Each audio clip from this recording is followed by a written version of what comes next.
everybody, and welcome to the Dog Classroom podcast. I'm Anne-Marie. And I'm Kelsey. And today we are going to talk about scent work. So I've wanted to do this podcast probably for a few months now. I think we talked about it. But I had been absent from the last few podcasts. So Amelia and Kelsey were working on different topics. The other thing is I needed or wanted to get Kelsey here before she takes off on maternity leave. So we thought we'd work with Zita today to go over some things. The reason why, again, I wanted to do scent work is we have a really good seminar, right? And then we also offer classes, but at this time of year, even though we're warming up a little bit, I think it's a really good idea and gives you another set of skills to do sort of well, I don't want to say stuck in the house, but in the house. Yeah. So what Kelsey's going to start off with is she's going to explain a little bit, Zita's leaving. She's going to explain a little bit like about the background and stuff of the scent work and the advantages of it and sort of the way she teaches it. And then we're going to actually do some demos because Zita's only done a little bit, which is why, again, I wanted to bring her today. Where Kelsey does a lot with her other dogs. So we're actually going to work through some of the exercises that would give you guys the opportunity to work through at home, right? So, okay, I'm going to hand it over to you and you're going to do your little scientific chit-chat. Sounds great. So yeah, I teach scent work at the dog classroom. I like to focus more on pet scent work. So what pet parents want to do with their dogs. Scent work is a sport. It's a pretty popular sport, but not everybody wants to do it to that level, right? So describe like what the difference is real quick, because I always ask this. Okay. Describe the difference between like pet and then... So for me, like scent work is a sport, they're searching for essential oils, right? So depending on the venue you're searching in, there's different essential oils for them to look for. And they have to have an alert, so they tell you where it is by doing maybe a down or a paw or barking. Okay. And it's a lot more formal. Okay. The flip side of that is it requires a lot more formality from the trainer because you have things like cross-contamination of scent where you got to glove up, get your samples ready, kind of make sure everything's prepared in a clean environment. And I think that's a lot for most pet owners to do if they're just looking to entertain their dog through the winter or for an activity. So I like to focus on pet dogs, pet owners, and make things easier for people kind of and more accessible for them to do with their dogs. Because we know dogs love to smell. Yeah. Right? They're smelling everywhere. Yeah. And that's kind of what I like about scent work because it teaches the dog that you can be part of their world a little bit more. So the things that they enjoy doing, you can be a part of that and you can help them learn. Right, because so many people though say, like when they've gone, I'm like, okay, what type of walk did you do? Yeah. Or like, what are you doing? And they're like, oh, I'm letting them sniff. And I'm like, there's so much more you can do with sniffing. Yeah. Right? Yeah, and then the dog sees you as kind of the facilitator of part of that activity. So they can still free sniff, but you can be part of that sniffing world and kind of build your relationship that way, which is a beautiful part of scent work. Right. I like it too because it builds confidence. Right. It reduces anxiety, so it releases a lot of those calming hormones or chemicals in the brain for the dog. Serotonin, Yeah. So really great for the reactive dogs, anxious dogs, and anybody needing more mental stimulation, really, especially like we talked about in winter this time of year. Yeah. It's hard to get them out. Because a lot of people have found, I want to say it's boring, right? No. Like when you go into class, it's not, say, like action-packed, because you did mention that a little bit. Kelsey sort of sent me some cheat notes, but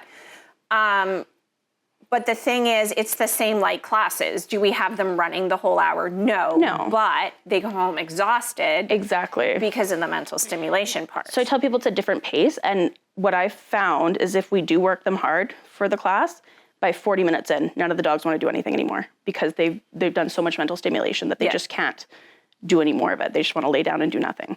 So it is really tiring for dogs as well. I like to say if I don't have time for a walk and I've got 15 minutes, we're doing searches in the house.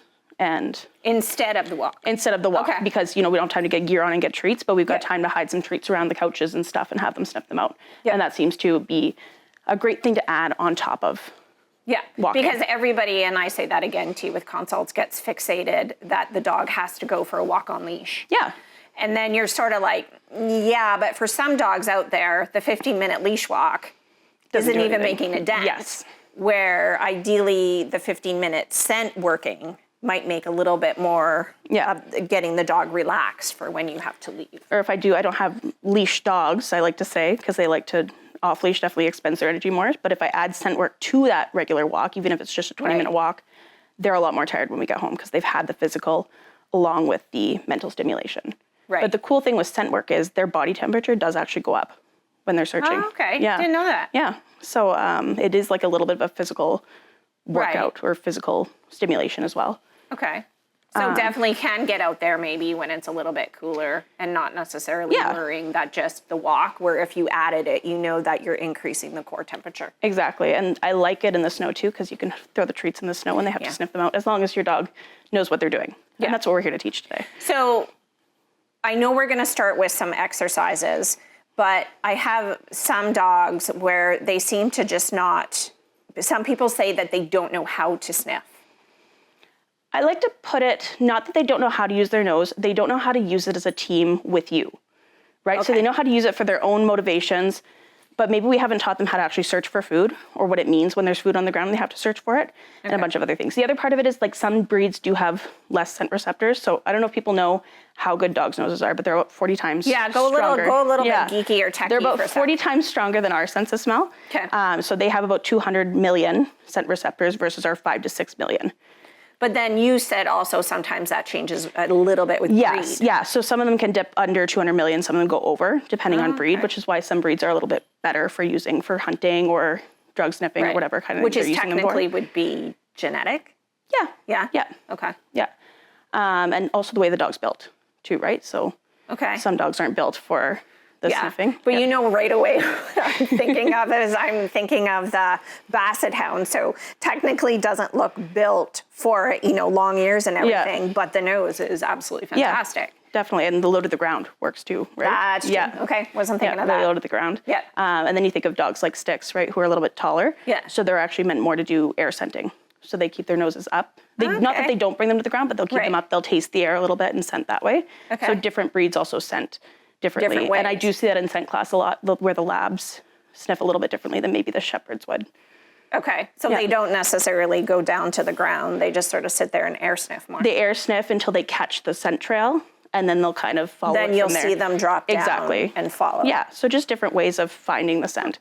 Whereas like maybe a beagle or a lab constantly has their nose to the ground. Yes, they do. Yeah. I can definitely see that. Like I have a beagle in class right now, and the nose is to the ground, and interrupting that is sometimes a bit of a challenge. But I guess the way I look at it is I rather give them something to do with the innate behaviors they have, where some people think that they shouldn't allow them to practice the innate behaviors because then that's all they'll do. Yeah. So when you think about deprivation versus satiation, right? If you give them enough of the activity that they love to do, they're less likely to spend time doing it at inappropriate times or be called off of it, right? But a lot of people think it's the other way. If they allow them to practice behavior, it gets worse. And I'm like, if you give them an outlet, it actually gets better. It does, yeah.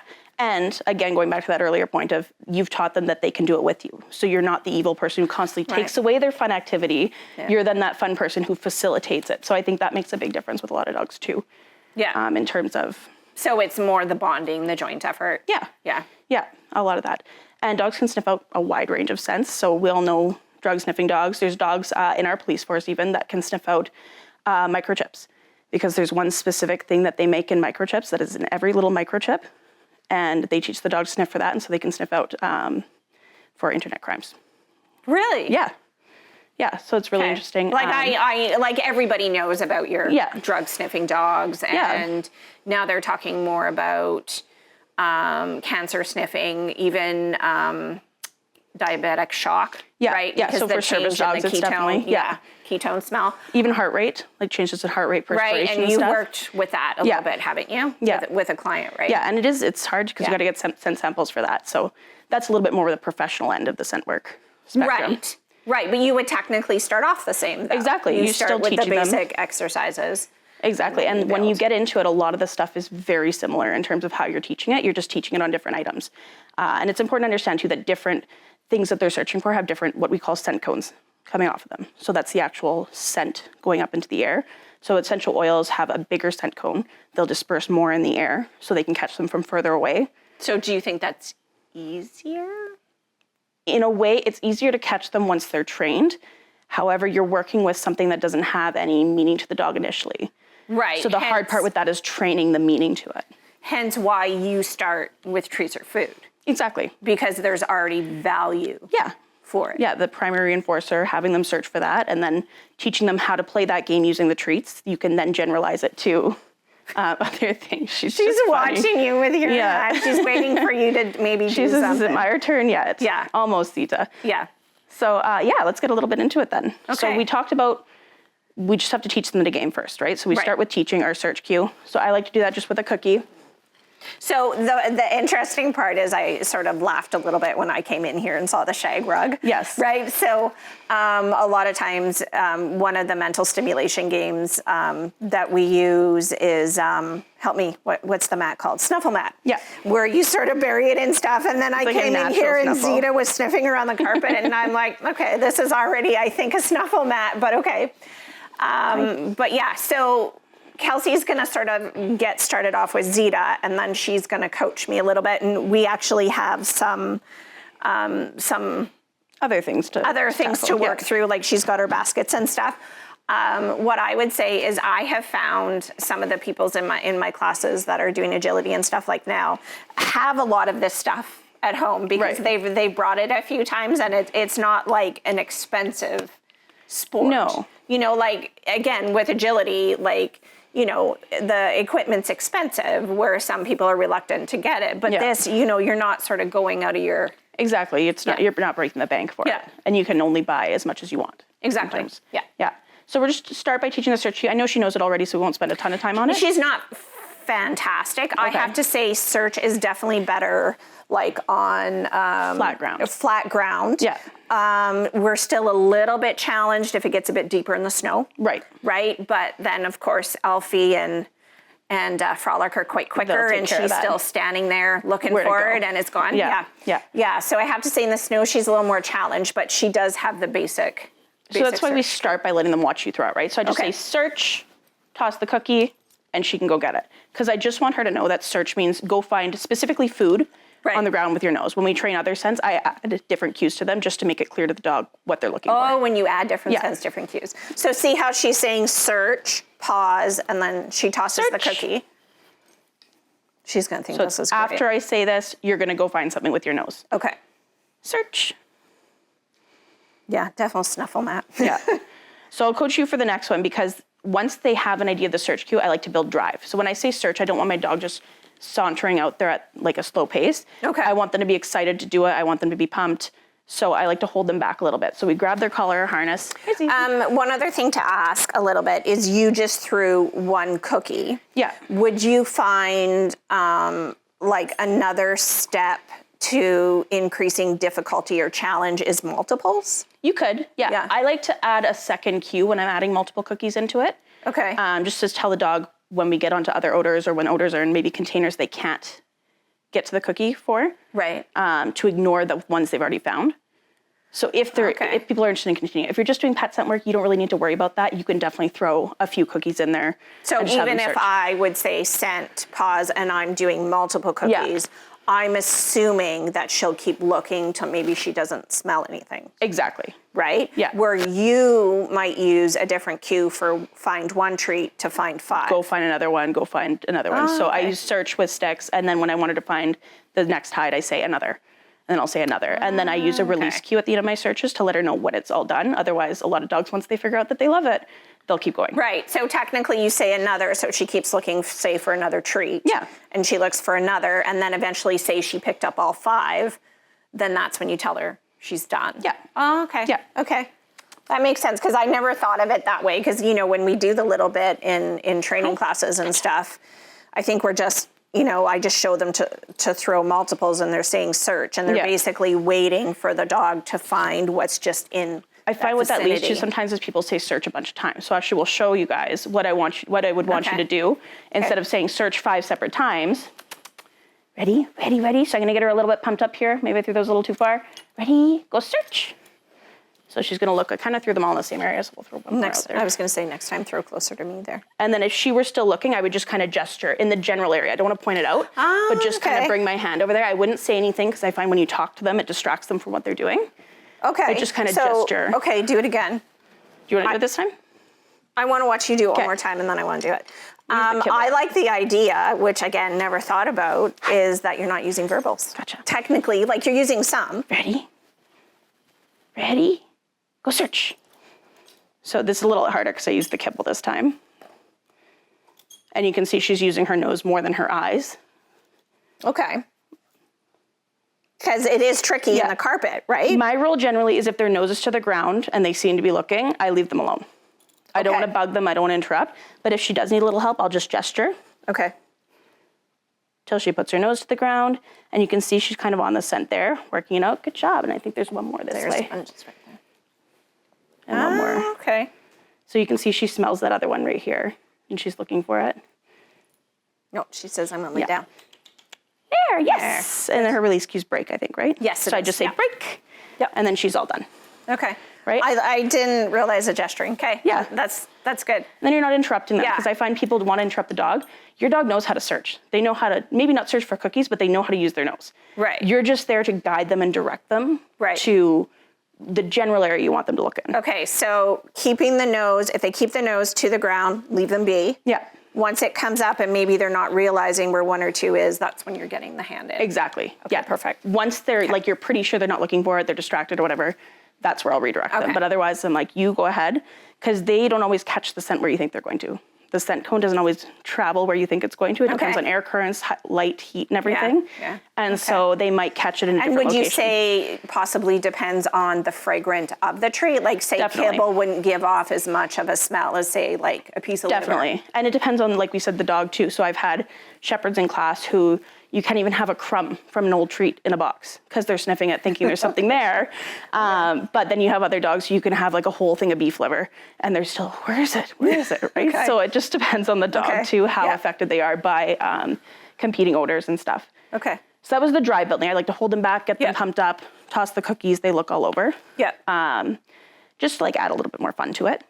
And then we start with shell game usually. Okay. So this is when I'll get you. So I like these boxes. You can flip them upside down, they got holes in them, or you can have them right side up. I start right side up because I want to build confidence in scent work dogs.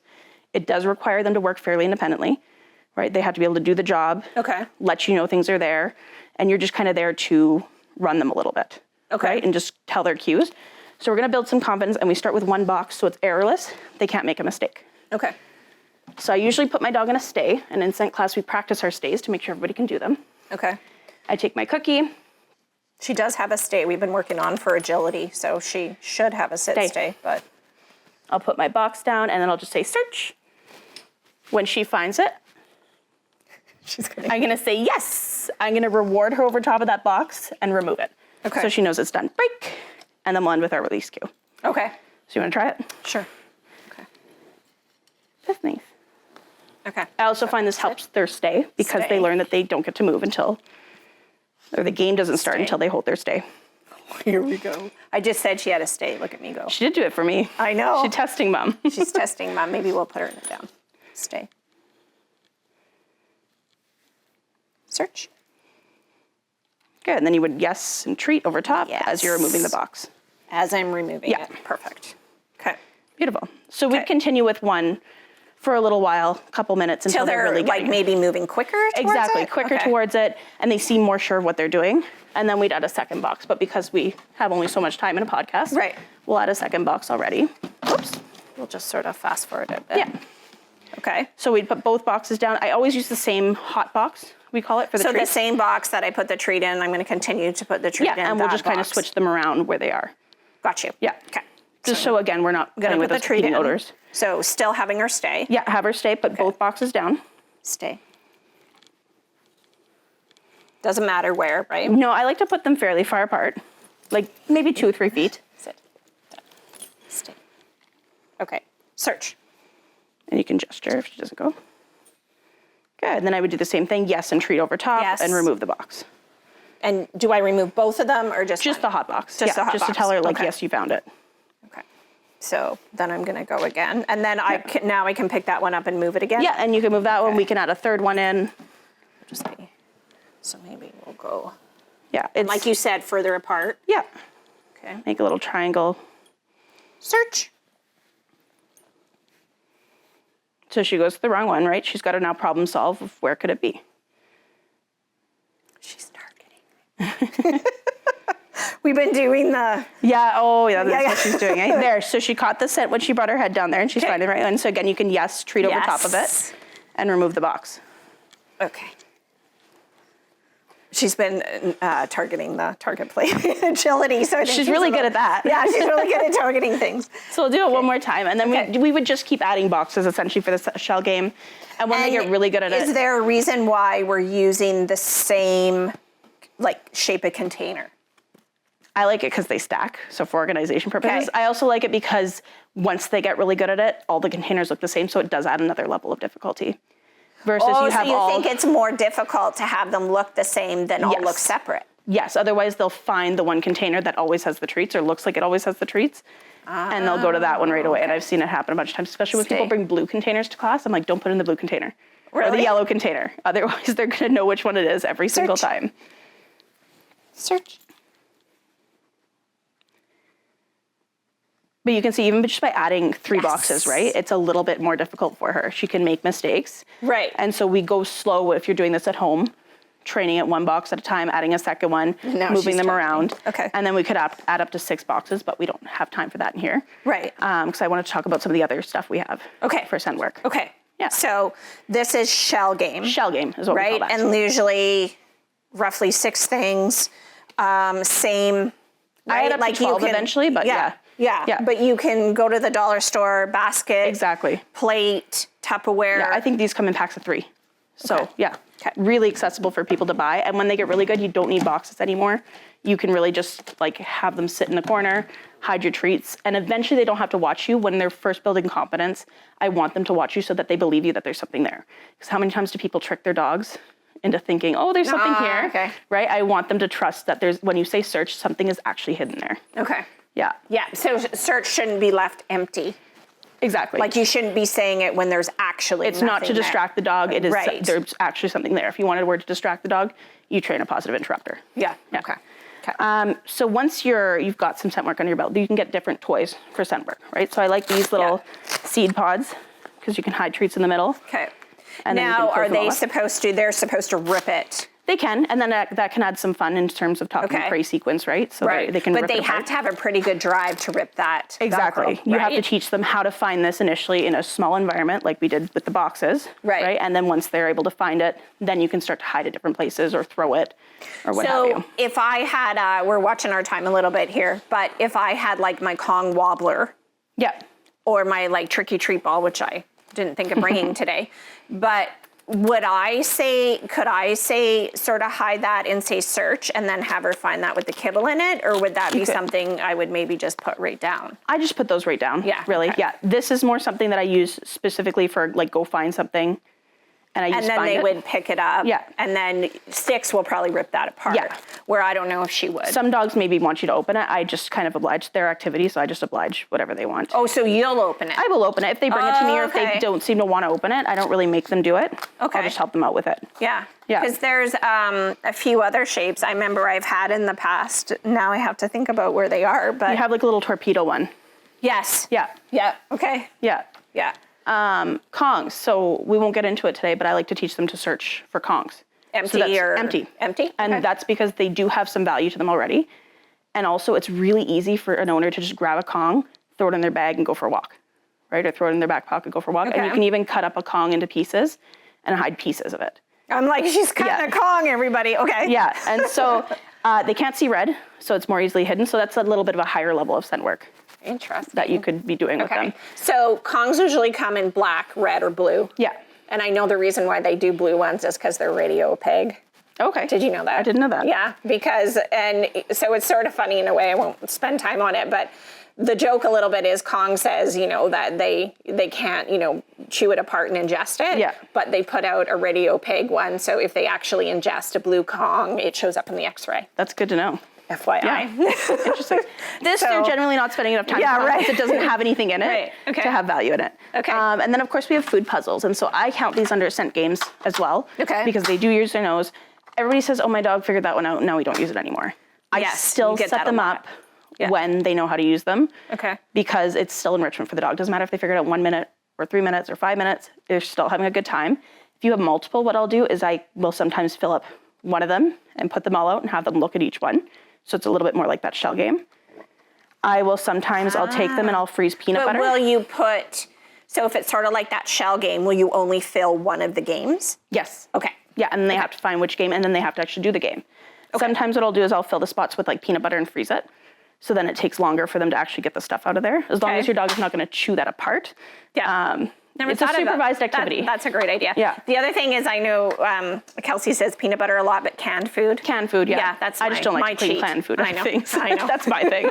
Yeah. You're peanut butter, I'm canned food. Yeah, so. exactly. Okay. Yeah, and then the other thing I'll do sometimes I'll just hide one in each little puzzle.